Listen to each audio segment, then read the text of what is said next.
I've been doing a lot of thinking tonight ever since I saw the star in the southern sky when I looked up start teleporting and wobbling and fucking moving around like a goddamn slingshot.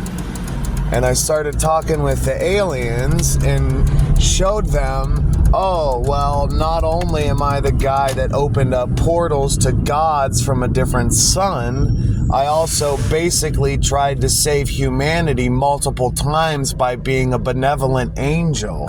And that's coming from the mouths of real angels. You guys know what I mean.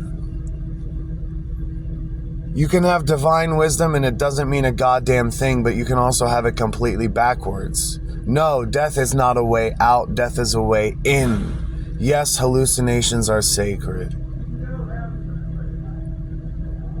Oh, I can go around. Oh, yeah. Thanks.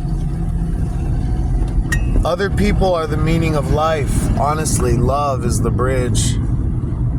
You could say that love is the meaning of life and that we all deserve it. I don't know. All I know is energy is here and we are stuck to it. Our souls, man. It's like, we can't look away, and we can every once in a while. I've looked away from it. I've tried to, at least. I've seen things that weren't reflecting light. But what is light, really? Look, what is on the other side of a photon? You'll never be able to tell because they don't spin. You can't fucking go around to the other side of it real quick.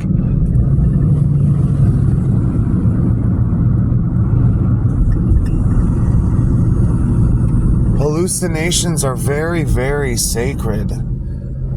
Dimensions and relativity do not rely on multiple observers. No, multiple points of observation is what it is.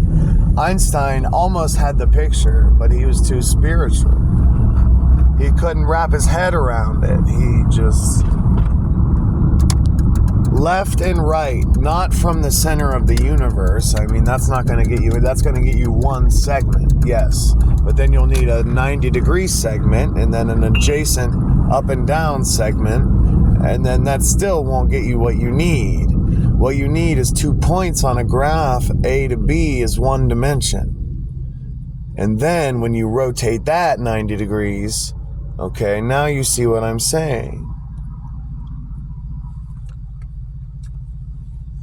A circle is the key, and this light is freaking me out because it's not the way it normally is.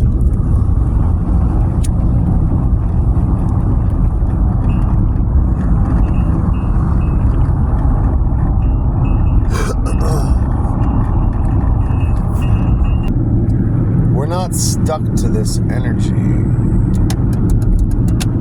We just can't control it very well because we're stuck to these bodies.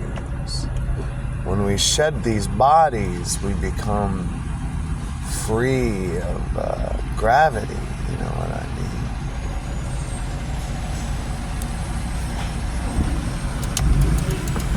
mean? What is within yourself? Look inside or look at the light. I know you're going to pick one or the other if you've been thinking about it.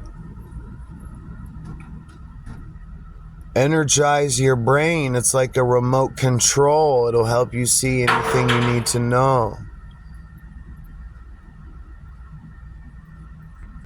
I energize my brain by smoking copious amounts of cannabis, but you can also pulse your temples and massage your skull and eat serotonin-heavy foods.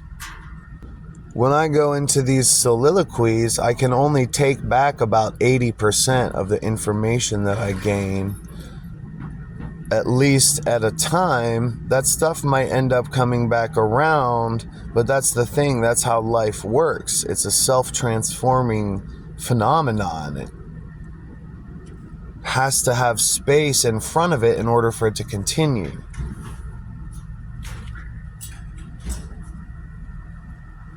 So, just as there's space going that way, there's space in the other three spatial dimensions And then we have something called hyperbolic space.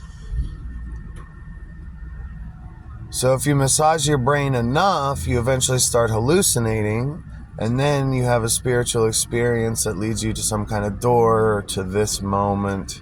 I call life reality. It ends up leading back to where you came from, essentially. While you're there, if you can get in, you're given an experience that only you will know how to describe. There are levels to every psychedelic experience, and I always shoot for the highest go, but sometimes I like to just see patterns and stuff which are ancient as far as many are concerned. The mimicking of these patterns are responsible for the creation of the hieroglyphs, the Aztecs.